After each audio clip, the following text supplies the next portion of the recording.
Welcome to the Sellin' Podcast with Jeffrey Greif. Jeffrey has spent more than 45 years in sales and marketing, and for more than 25 years, he's presented sales seminars from large corporations to small businesses, as well as teaching university students all about the pride and passion of sales. Now, he's sharing that knowledge and practical advice with you to fast-track your journey to sales success. Whether you're selling a product, a service, or ideas, this is the Sellin' Podcast. And now your host, Jeffrey Greif. In our last episode of the Sellin' Podcast, we discussed prospecting, developing new business, primarily by asking your clients who they can introduce you to, and also by attending trade association and networking events. In this episode, we will be discussing what to do after attending a networking event.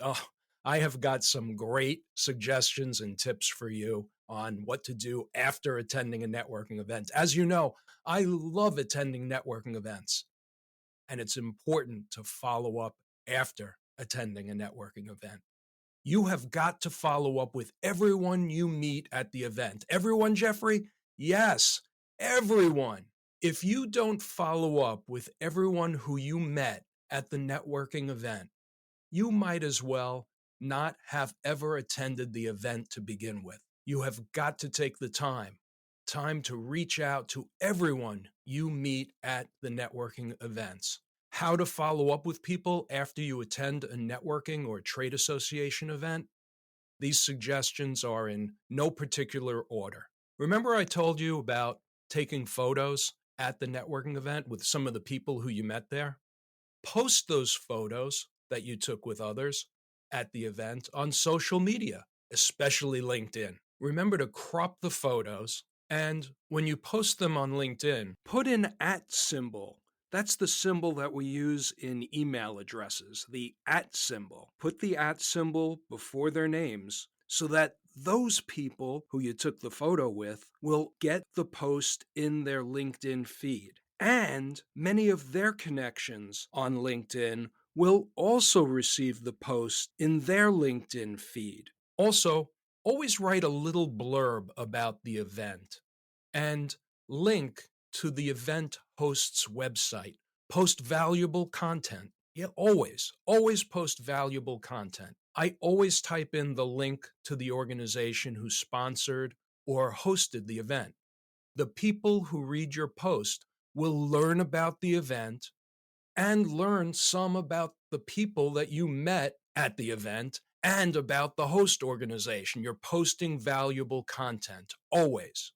Also, send an email to everyone you met for the first time at the event. Email valuable content, for example, an interesting article, or email them a link to an interesting article you believe they would find of value on the topic of which you discussed at the event when you first met them.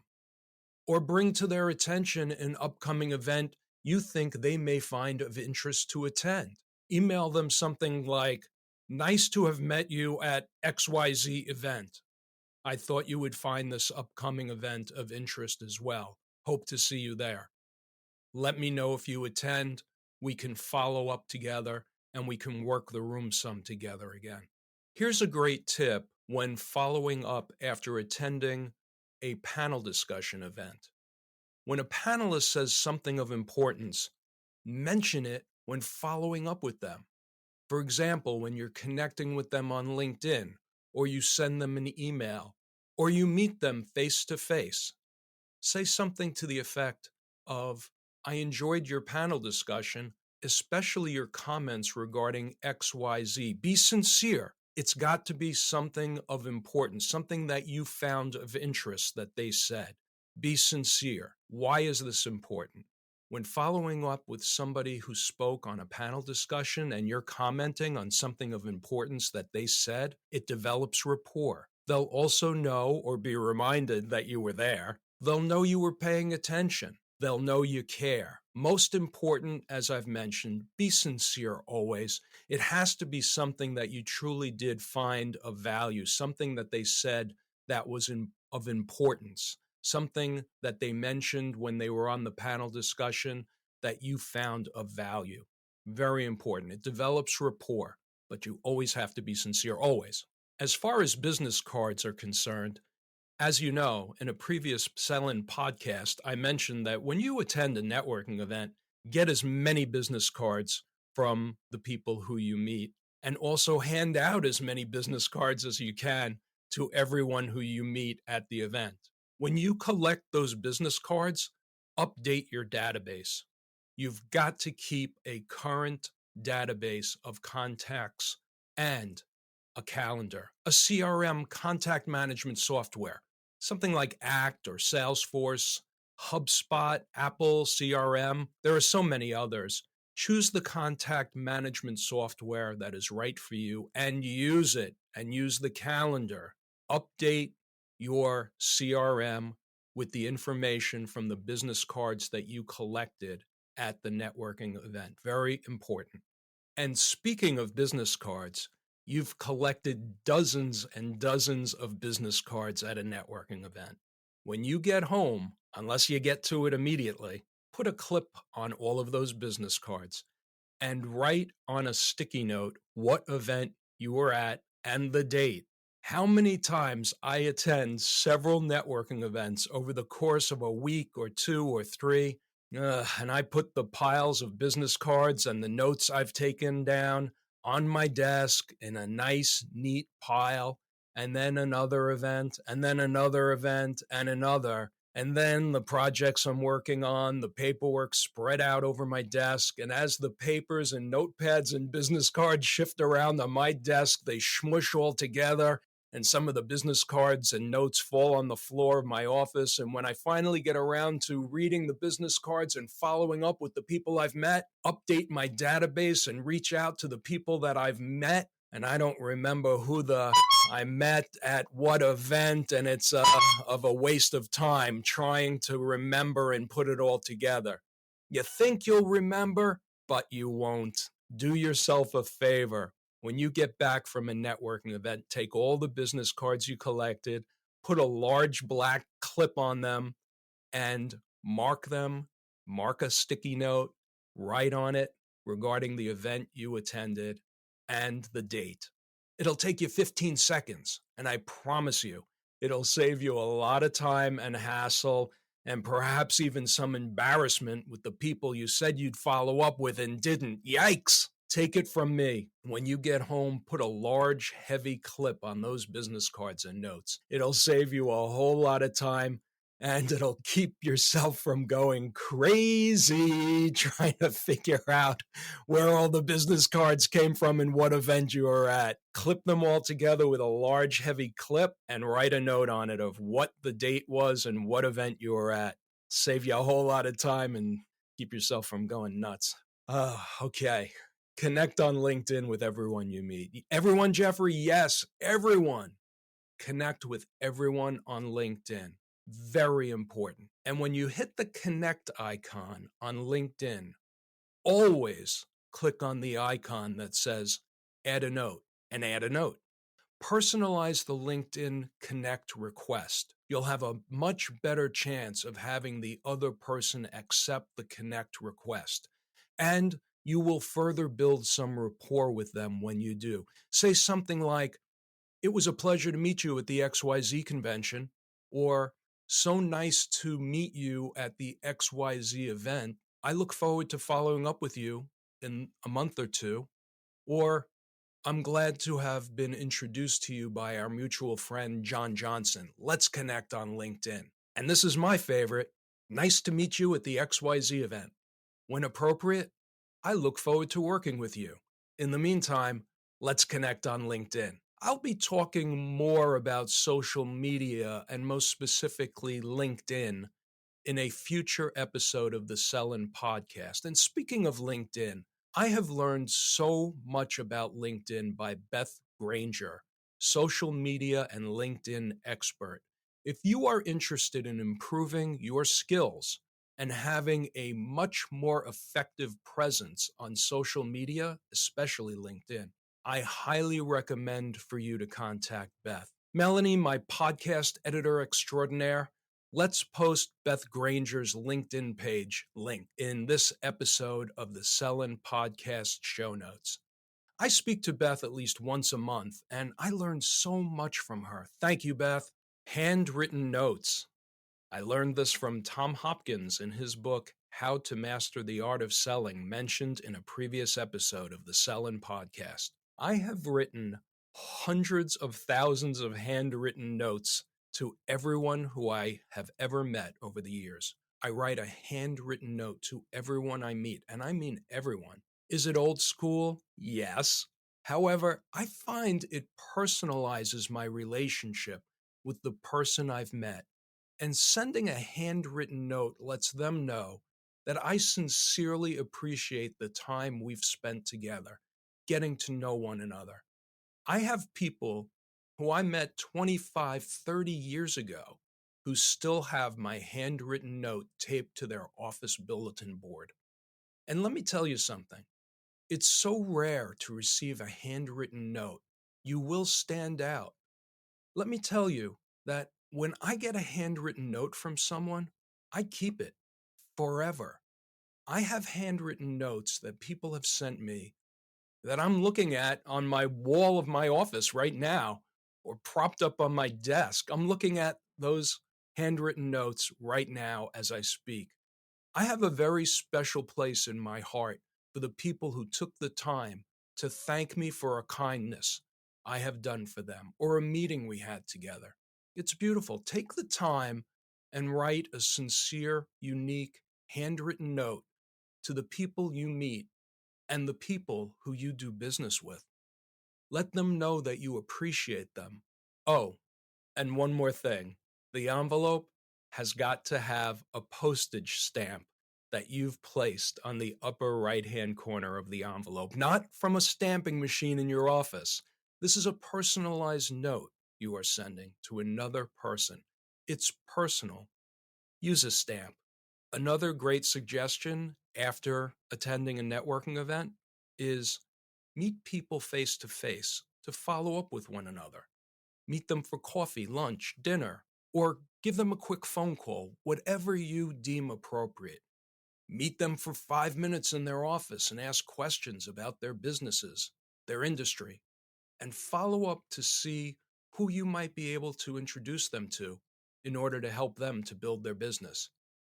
Ask them about their business, learn more about them and their business. Earlier in this episode of the Sellin' Podcast, I mentioned that you should follow up with everyone you meet at a trade association or networking event. Everyone, yes, everyone. Even the people who you know you will never have an opportunity to refer business to, and they can't send you any direct business either. Here's why you should still follow up with them. Number one, you never know who they may know, who they can introduce you to, who you may have an opportunity to do business with in the future. And as you come to learn more about their business, you never know who you may know, who you can introduce them to, so that they may have an opportunity to do business with them. Number two, the more people you get to know in your industry, regardless of what they do, you become the guy who's the I got a guy. You become a resource to everyone in your industry, everyone, clients, prospects, friends, everyone. I am, and it's a great place to be. I've spent close to 40 years getting to know as many people in my industry, regardless of their profession, regardless of whether or not we can do business directly together. When someone in my industry needs someone, whether business or personal, often I get the call. I love that. I'm helping people and I'm top of mind. It's beautiful. I'm one of the I got a guy people in my industry. I love it. Get to know everyone in your business. Keep in touch and become the guy who's the I got a guy. And as far as trade associations and networking events are concerned, if you can do some volunteer work for them, or better yet, take an active leadership role at the organization, you will improve your communication skills. You will become a mentor You will be top of mind in the industry, and there's an awareness that people will have of you. People in your industry will get to know you. You'll learn more about your industry and the people in it. You'll have more influence in the industry. People will appreciate you. There just aren't that many people in your industry who volunteer their time, and even less people in your industry who take a leadership position. You'll stand out, and believe me, people in your industry will appreciate you for your efforts. And most especially, the people at the trade organization or networking group who also take a leadership role will greatly appreciate your efforts. Do you have any tips for me regarding how to follow up after a trade association or networking event? If you do, send me a text in the Sellin' Podcast show notes. Perhaps I'll share your comments on an upcoming episode of the Sellin' Podcast. Well, this episode and the last few episodes of the Sellin' Podcast have been a pretty good review of Sales 101. If you are an experienced salesperson or business owner or professional, I trust that you have learned a thing or two or been reminded of a thing or two. And whether you sell a product, service, or idea, and you are new to sales, this review will serve as an important base of knowledge to begin your sales career. The most important thing to remember is to continue to learn from experts in the field, like me. And if you're new to sales, focus on providing exceptional service to your clients, your prospects, and the people you meet along the way in your industry. Keep asking questions and learn. Keep asking questions and learn. Very important. But I warn you, every once in a while, you're going to ask someone a question and they will make you feel embarrassed about it. It's okay. Keep in mind, they are not successful. If they're trying to make you feel embarrassed about asking a question, they are not successful professionals, and they probably feel bad about it. But not you, my brothers and sisters on the path to success in sales. Continue to ask questions and learn. I am reminded of something that happened to me many years ago, 25 years ago. I asked a question to my manager's national manager about some national networking group, and he yelled at me for not already knowing the answer to the question. He belittled me and shamed me in front of several other people. Now that I look back on it, I probably think he probably didn't know the answer to the question, and instead of being honest, he probably felt embarrassed about it himself. That guy is nowhere. He's no longer with the company. He's gone many years, a long time ago. I even forgot his name. And he's probably most likely back to working at his uncle's hardware store making keys. People who respond to you that way, they feel bad about their incompetence. Keep that in mind. Continue to ask questions and learn. When someone responds to you in a negative way because you just asked a question of them, just laugh to yourself and know in your heart that they are going nowhere and that you are on the path to success. Feel the embarrassment. It's okay. You're human. Feel it and move on. As best as possible, be positive in your outlook. Be excited. Be future-oriented and accept that you are in the process of becoming the successful salesperson who you want to be. Now get out there and sell. We hope you found this episode of the Sellin' Podcast helpful and of interest. Please make sure to like, rate, and review. And mention this podcast to a friend or a business associate. Have a comment about this podcast? Have a topic you'd like Jeffrey to discuss? Feel free to contact Jeffrey directly at jeffrey@sellin.net. He'll read and review every one of your emails. That's Jeffrey at SELLN.net. .net as in networking for success in sales. Now, take what you've learned today and get out there and sell. See you next time on the Sellin' Podcast.